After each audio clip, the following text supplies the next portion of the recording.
Notre invité d'honneur cette année est un ancien.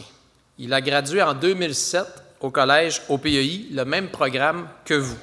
Depuis 2015, il est avocat fiscaliste au cabinet, et là je vais essayer de le prononcer comme il faut, de Grandpré, Chait, c'est bon? S-E-N-C-R-L. OK, c'est bon. À Montréal. Après son passage au collège, il a poursuivi des études en droit à l'Université de Montréal et a complété une maîtrise en droit fiscal au HEC. Dans le cadre de sa pratique, il est appelé à représenter des particuliers en affaires et des entreprises relativement aux aspects fiscaux et corporatifs des transactions commerciales, que ce soit au niveau du démarrage d'une entreprise, du rachat d'une entreprise par les dirigeants, de l'intégration de la relève à une entreprise existante ou d'acquisition de vente d'entreprise. Bref, c'est un lien avec les entreprises. Nous sommes tous très heureux de l'accueillir à nouveau dans notre établissement, dans son collège, afin de nous partager sa réflexion un peu plus de 10 ans après sa graduation. Mesdames et messieurs, veuillez accueillir Maître Marc-André Perrault. Je suis très heureux qu'on m'ait offert l'opportunité de m'adresser à vous pour souligner ce soir cette réussite qui est la vôtre. J'ai gradué du collège il y a maintenant 10 ans, quand Patricia Chaperon, que vous connaissez tous, m'a demandé si j'étais ouvert à venir vous dire quelque chose lors de la remise des diplômes du PEI. J'ai d'abord été assez surpris par la vitesse à laquelle les 10 dernières années ont passé, surpris aussi d'être déjà rendu à l'âge de prononcer des discours. Les 10 dernières années, je les ai passées d'abord sur les bancs d'école, mais aussi déjà sur le marché du travail. Juste pas assez à dormir. Donc, après mon passage au collège, comme on l'a dit, j'ai obtenu coup sur coup un diplôme d'études collégiales en technique juridique. Ensuite de ça, un baccalauréat en droit à l'Université de Montréal, une maîtrise en fiscalité à HEC. J'ai fait l'école du barreau pour me retrouver à 25 ans, avocat fiscaliste chez De Grandpré de Chait à Montréal. Donc, je pratique présentement en planification fiscale et en droit des affaires. Mon rôle, c'est d'aider les particuliers en affaires, les entreprises, à essayer de comprendre leur régime fiscal pour pouvoir faire des affaires sans que l'impôt ne soit trop un frein à leurs activités. Ou bien on peut dire que j'essaie de faire sauver de l'impôt au monde, ce qui est vrai, mais qui est moins bien dit. J'enseigne aussi à temps partiel à la maîtrise en fiscalité au HEC. Quand je me remets en votre place en 2007, j'étais parmi les chanceux qui savaient ce qu'ils voulaient faire dans la vie. Je n'avais pas grand-chose à faire des gens plus vieux qui venaient me faire des prédictions sur comment ça allait se passer, mais je vais vous en faire quand même. Donc, on nous disait souvent à l'époque qu'on était tous bons, qu'il fallait croire en nous, réaliser nos rêves, puis que si on y croyait vraiment, on pouvait réaliser l'impossible. C'est vrai, il faut avoir confiance, mais pour beaucoup, avoir 34 de cotère en sciences au cégep, c'est pas mal ça la définition d'impossible. Puis des fois, ça prend quelques sessions pour le réaliser, puis c'est correct. Si bien que quand je regarde en arrière aujourd'hui, après avoir étudié à différents niveaux, pratiqué le droit dans 2 cabinets pendant mon parcours scolaire et professionnel, il y a 2 réalités qui m'apparaissent évidentes aujourd'hui et que je pense pertinent de vous partager.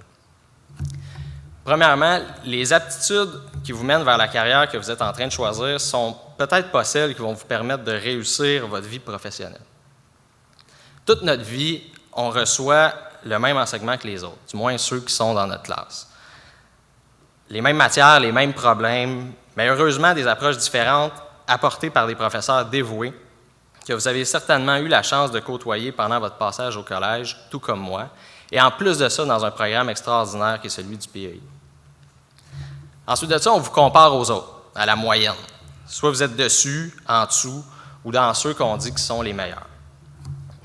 Parce que la façon dont vous construisez l'information, votre gestion du stress, votre mémoire, vous permet de performer ou pas pendant les évaluations.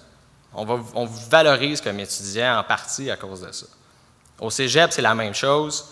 Changer moyenne par cotère, code Z à l'université, c'est la même façon.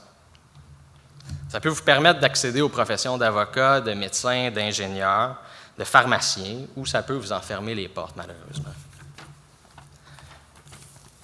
Mais par contre, à un moment donné, les notes, ça disparaît. Ça laisse place à autre chose, de bien moins concret, puis ça va varier d'un milieu à l'autre. Par exemple, l'audace, le courage de ses opinions, l'intelligence émotionnelle, puis la capacité de prendre une décision en un quart de seconde. Pour devenir médecin, ça prend une capacité d'analyser et de comprendre l'information, une bonne mémoire, pouvoir travailler dur et travailler sous pression. Mais pour être médecin, pour être un bon médecin, ça prend de l'empathie, de l'écoute, une capacité à expliquer et à vulgariser à un patient qui ne comprend pas sa situation. Pour devenir avocat, il faut savoir lire entre les lignes, faire des liens entre des notions complexes, bien rédiger, puis normalement bien s'exprimer. Mais pour survivre dans un cabinet d'avocats en pratique privée, ça prend du sens politique, il faut savoir vendre, savoir administrer une pratique, puis des fois, une petite tendance à l'insubordination, ça ne nuit pas. Vous avez réussi un programme difficile qui va vous ouvrir beaucoup de portes. Un programme qui, moi, m'a surtout donné des outils qui m'ont permis de développer des compétences qui sont essentielles pour performer dans mon travail aujourd'hui, puis me réaliser professionnellement. Des outils que je n'avais pas nécessairement conscience d'avoir développés en terminant le secondaire, mais que je savais néanmoins qu'ils allaient me servir. La deuxième chose dont je veux vous parler, c'est d'équilibre. On a tout un équilibre différent.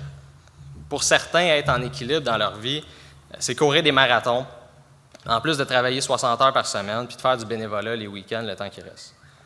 Pour d'autres, c'est d'avoir un horaire plus à 4 jours semaine pour passer plus de temps avec ses enfants, puis faire du sport la fin de semaine, puis de pouvoir décrocher.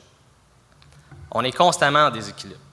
Une maladie qui arrive à un moment inopportun, un patron qui nous force à travailler comme lui les soirs puis la fin de semaine, ou encore l'école, le cégep, l'université qui nous enterre sous les travaux et les examens, si bien qu'on a l'impression de faire rien d'autre que ça.